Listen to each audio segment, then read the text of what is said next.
Terima kasih masih bersama Cerita Anime. Cerita berlanjut kembali di planet Virus, tempat Virus akhirnya menjalani latihan yang telah dipersiapkan oleh Whis. Keduanya tampak bertarung satu sama lain, sementara Virus harus mengenakan pakaian latihan berbobot yang sebelumnya diberikan oleh Whis. Selama latihan itu, Whis memuji kemampuan Virus yang masih mampu mengingat pola latihan mereka sebelumnya. Namun, ia juga memperhatikan bahwa konsekuensi Virus beberapa kali terganggu. Bagi Whis, meskipun pakaian berbobot itu sangat keras, fokus utama Virus seharusnya tetap pada penyempurnaan konsentrasi, memprediksi serangan lawan, dan mengantisipasi setiap gerakan yang datang, bukan memikirkan ketidaknyamanan yang ditimbulkan oleh pakaian latihan tersebut. Virus tidak setuju dengan pernyataan itu. Baginya, mudah bagi Whis untuk berbicara karena bukan dirinya yang harus menanggung beban pakaian latihan seberat 100.000 ton. Karena itu, dia meminta Whis berhenti mencoba mengganggu pikirannya. Whis kemudian kembali melancarkan serangannya. Virus nyaris tidak mampu menghindari setiap pukulan yang datang. Sambil terus menekan Virus, Whis mengingatkan bahwa metode latihan seperti inilah yang sebelumnya diinginkan oleh Virus sendiri. Karena tujuan utamanya adalah membantu Virus berkembang, Whis merasa tidak boleh menahan diri. Whis berpikir Virus memang mulai menunjukkan kemajuan, tapi jalan yang harus ditempuh masih sangat panjang. Dia menyarankan agar Virus lebih fokus, mengordinasikan gerakan, dan memprediksi serangan yang datang, sehingga dapat menemukan celah yang diperlukan untuk bergerak lebih efektif. Whis bahkan mengingatkan Virus pada apa yang pernah terjadi pada Rhino, seolah menjadikan peristiwa itu sebagai peringatan agar Virus tidak mengulangi kesalahan yang sama.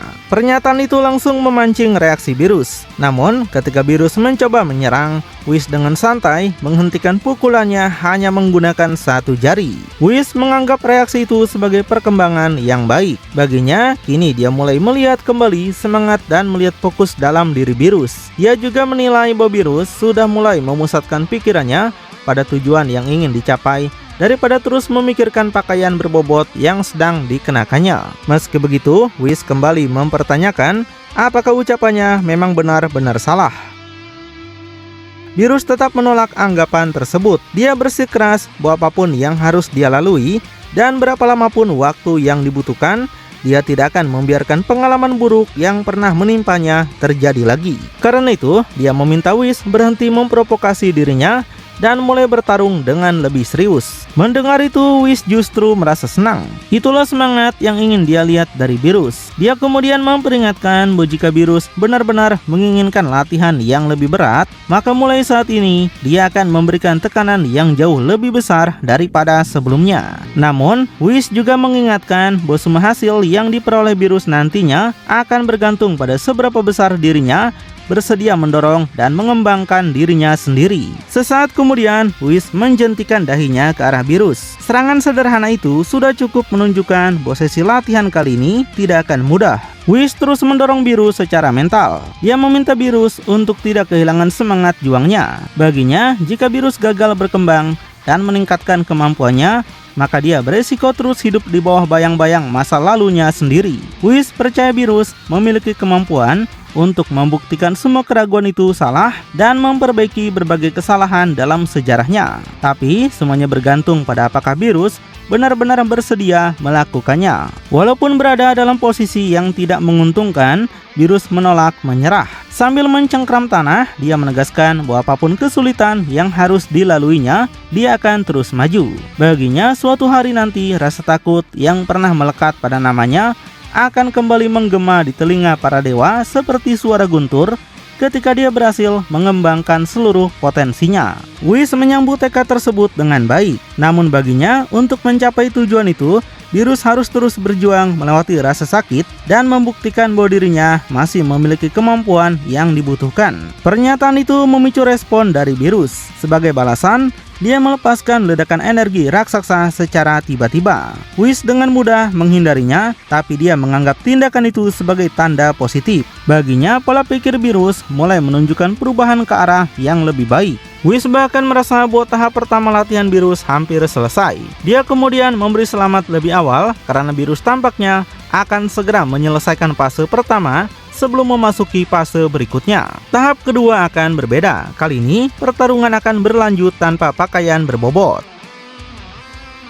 Virus langsung menyambut info itu dengan penuh semangat. Dia merasa bahwa selama ini pakaian berbobotlah yang menahan kemampuannya. Baginya, jika bukan karena ultra insting milik Whis, maka hasil pertarungan mereka mungkin sudah berbeda. Karena itu, dia percaya sesi berikutnya sebagai awal dari sebuah perang yang sesungguhnya. Begitu melepaskan pakaian latihannya, Virus segera melesat menuju Whis. Whis menanggapi sikap itu dengan tenang. Dia berharap Virus bukan orang pertama yang menyerah jika benar-benar menganggap semua ini sebagai perang. Baginya, para dewa penghancur lain kemungkinan tidak akan mudah menyerah dalam situasi serupa. Virus kemudian membalas bahwa jika Whis benar-benar percaya dirinya akan menjadi salah satu yang terakhir bertahan dalam situasi seperti itu, maka dia ingin Whis membuktikannya secara langsung. Dengan semangat yang semakin membara, Virus kembali menyerang Whis tanpa henti. Virus terus melancarkan serangan bertubi-tubi ke arah Whis. Namun seperti biasanya, Whis mampu menghindari setiap pukulan dengan mudah. Sejauh apapun Virus berusaha mendekat, dia masih belum mampu menyentuh gurunya itu. Sambil terus menghindar, Whis menjelaskan bahwa salah satu alasan dirinya terus menekan dan meremehkan Virus selama latihan adalah karena ada satu kebiasaan yang harus dihilangkan oleh Virus. Bagi Whis, Virus begitu mudah membiarkan perkataan orang lain memengaruhi pikirannya. Akibatnya, dia sering bertindak berdasarkan emosi daripada instingnya sendiri. Tapi, Virus tidak menerima penjelasan itu. Dia menyuruh Whis berhenti bicara dan berhenti menghindari seluruh serangannya. Namun, respon itu justru membuktikan pendapat Whis. Dalam sekejap, Whis menyerang dan mengenai leher Virus. Setelah itu, dia menjelaskan bahwa Virus kembali bertindak berdasarkan emosinya. Alih-alih mengamati dan mengantisipasi serangan yang datang, Virus justru lebih fokus pada rasa kesal yang muncul karena perkataan Whis. Whis kemudian berharap bahwa ketika Virus bangkit nanti, dia akan mampu menghilangkan kelemahan kecil namun nyata tersebut, karena kelemahan itu dapat menghambat perkembangannya. Namun, sesuatu yang tidak terduga terjadi. Alih-alih tumbang akibat serangan itu, Virus justru kembali berdiri dan memaksa dirinya untuk terus bertarung. Dia menegaskan bahwa dirinya belum selesai dan akan menemukan cara untuk mengatasi semua ini serta meraih kemenangan. Melihat hal itu, Whis mengaku terkejut. Baginya, ini adalah pertama kalinya Virus menerima serangan seperti itu lalu langsung bangkit untuk meminta lebih banyak pertarungan. Meski terkejut, Whis menganggap perkembangan tersebut sebagai sesuatu yang sangat baik. Sambil terus memblokir setiap pukulan Virus, Whis menjelaskan bahwa semua itu menunjukkan Virus semakin dekat dengan tujuan yang ingin dicapainya. Dia juga mengingatkan bahwa meskipun latihan baru dimulai di planet Virus, bukan berarti latihan itu akan berakhir di tempat yang sama. Whis kembali menegaskan bahwa seluruh program latihan ini pada awalnya adalah ide Virus sendiri. Saat ini, setelah melihat betapa besar keinginan Virus untuk berkembang, dia ingin mengetahui sejauh mana Virus mampu bertahan ketika kembali didorong hingga batasnya. Saat itulah sebuah kejadian yang bahkan mengejutkan Whis terjadi. Ketika Whis melancarkan pukulan, Virus secara refleks berhasil menundukkan tubuhnya dan menghindari serangan tersebut. Whis segera mengenali apa yang baru saja terjadi. Peristiwa itu mengingatkannya pada turnamen Zeno ketika Virus mulai menunjukkan kemampuan yang berkaitan dengan ultra insting saat menghadapi para dewa penghancur lainnya. Meskipun Whis masih melihat banyak kekurangan dalam cara Virus menggunakan kemampuan tersebut, dia menganggapnya sebagai langkah awal yang sangat baik untuk kembali menemukan ritmenya. Karena itu, Whis melompat mundur dan menyatakan kepuasannya. Akhirnya, dia mulai melihat Virus kembali terbiasa menggunakan kemampuan yang selama ini ingin dikuasainya. Bagi Whis, masih ada banyak hal yang harus diperbaiki. Refleks Virus harus diasah lebih jauh, dan dia juga harus menemukan keseimbangan antara kekuatan dewa penghancur miliknya dengan penggunaan ultra insting. Namun, secara keseluruhan, perkembangan yang ditunjukkan Virus sejauh ini cukup memuaskan. Virus merasa senang akhirnya mendapat pengakuan dari Whis. Dia mengingatkan bahwa menghindari serangan Whis bukanlah sesuatu yang mudah dilakukan. Baginya, perbedaan kemampuannya sekarang seharusnya sudah mulai tampak karena dia terus berkembang seiring berjalannya waktu. Dia juga mengakui bahwa dirinya belum memahami bagaimana Whis mampu bertarung tanpa menunjukkan tanda-tanda kelelahan. Tapi, dia yakin suatu saat akan mampu mencapai tingkat tersebut. Karena itulah Virus meminta Whis meningkatkan kekuatan serangannya. Jika dia ingin mengetahui batas kemampuan yang sesungguhnya, maka dia membutuhkan lawan yang terus mendorongnya dengan tekanan yang lebih besar. Virus mengaku kalau hasratnya terhadap kehancuran semakin sulit dibendung. Semakin lama pertarungan berlangsung, semakin besar pula tekadnya untuk menjadi lebih kuat. Rasa sakit dan tekanan yang dia alami justru semakin mengasah keinginannya untuk membalas segala hal yang pernah menimpanya. Dia bahkan mulai merasa bahwa menguasai Ultra Instinct mungkin tidak sesulit yang pernah dia bayangkan. Virus yakin bahwa semakin sering dia menggunakan kemampuan tersebut, semakin baik pula penguasaannya di masa depan. Dia berjanji bahwa suatu hari nanti dia akan menemukan cara untuk benar-benar menguasainya.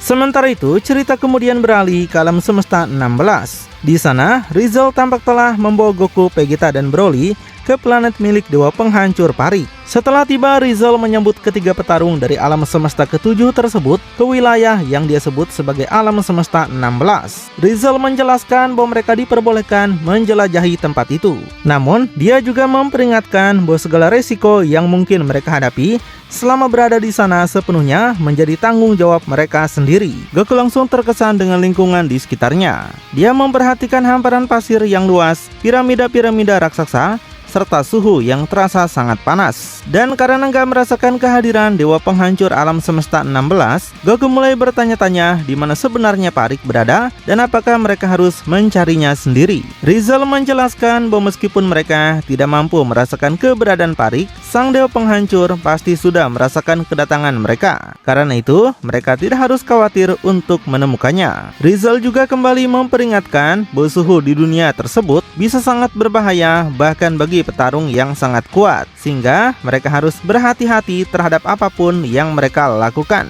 Vegeta mulai memperhatikan lingkungan di sekitar mereka dengan lebih serius. Baginya, kondisi wilayah tersebut sangat cocok bagi seorang dewa penghancur seperti Parik. Goku mengakui bahwa medan itu memang terasa sulit untuk dianalisis karena panas yang ekstrim dan pasir yang memenuhi udara di sekitar mereka. Dia juga menyadari bahwa bertarung di tempat seperti ini tidak akan mudah untuk dibiasakan. Nggak lama kemudian, perhatian Goku tertuju pada sebuah patung raksasa. Melihat ukurannya yang sangat besar, dia menduga bahwa Parik kemungkinan memiliki banyak penyembah di planet tersebut. Broly kemudian ikut bertanya-tanya. Jika Parik memang sangat dihormati di alam semestanya sendiri, dia tidak mengerti mengapa Sang Dewa Penghancur ingin bertemu dengan mereka yang berasal dari semesta ke-7. Sementara itu, Vegeta mulai merasakan sesuatu yang aneh pada pasir yang mereka injak. Baginya, pasir itu berbeda dari pasir biasa dan terasa hampir seperti pasir hisap. Karena itu, dia memperingatkan Goku dan Broly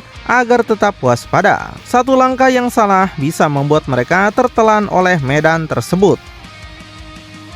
Gak lama setelah itu, Vegeta menyadari adanya perubahan di sekitar mereka. Pasir mulai bergerak dengan cara yang tidak wajar dan kecurigaannya segera terbukti. Dari bawah hamparan pasir, Dewa Penghancur Semesta 16 perlahan muncul ke permukaan. Parik menyambut ketiga Saiyan itu dan menyebut mereka sebagai manusia panah istimewa yang diizinkan Virus untuk hidup dan berlatih di sekitarnya. Dia menjelaskan bahwa berbagai cerita mengenai kekuatan mereka telah menarik perhatiannya. Selain itu, keterlibatan mereka dalam berbagai urusan yang berkaitan dengan para dewa penghancur juga memunculkan sejumlah pertanyaan yang ingin dia jawab.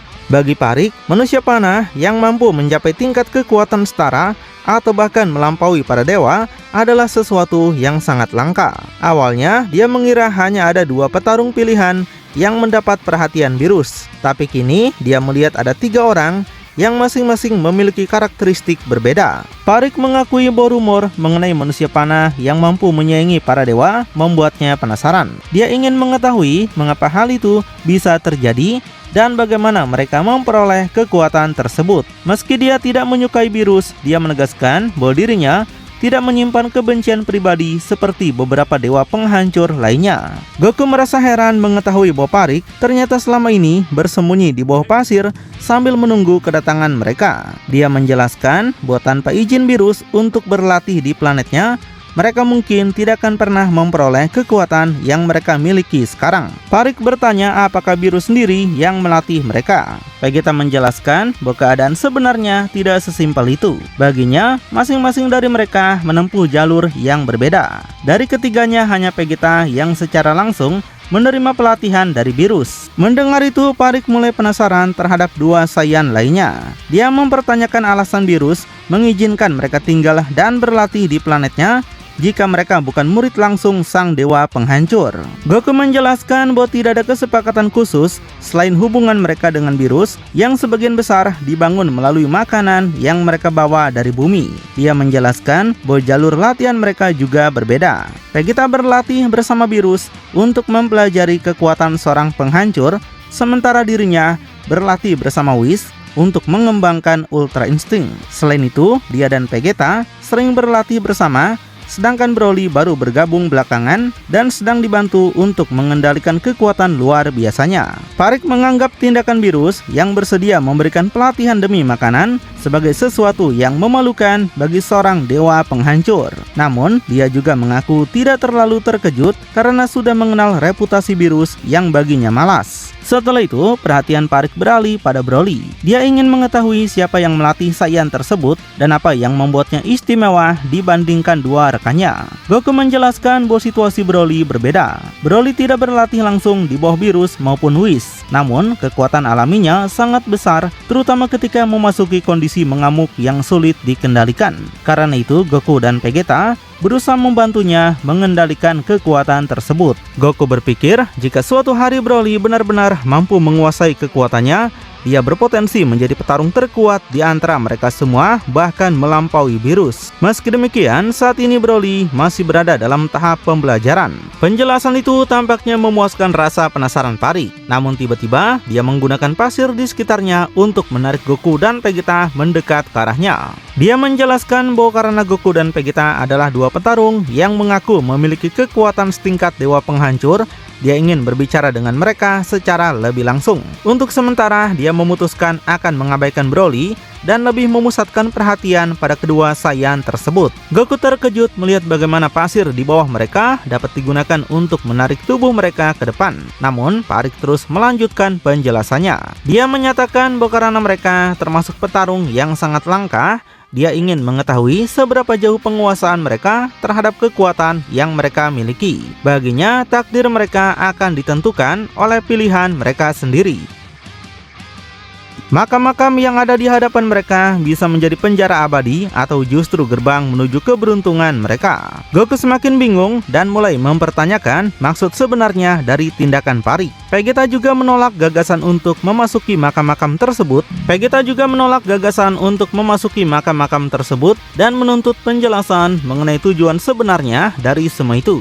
Parik menjelaskan niatnya secara terbuka. Dia ingin mengukur hasil pelatihan yang telah mereka terima dari seorang dewa penghancur dan seorang angel. Jika Goku dan Vegeta mampu membuktikan bahwa kekuatan mereka memang sehebat rumor yang beredar dan berhasil mengalahkannya dalam pertempuran, maka dia akan melupakan semua perselisihannya dengan virus. Selain itu, Parik juga berjanji akan mengabulkan satu permintaan dari mereka sebagai hadiah. Namun, jika mereka gagal membuktikan nilai dan kekuatan mereka, maka hukuman yang menunggu adalah menjadi mumi dan dikubur selamanya di bawah pasir dunia milik Parik. Tonton kelanjutannya di channel Cerita Anime. Ceritanya anime masa kini.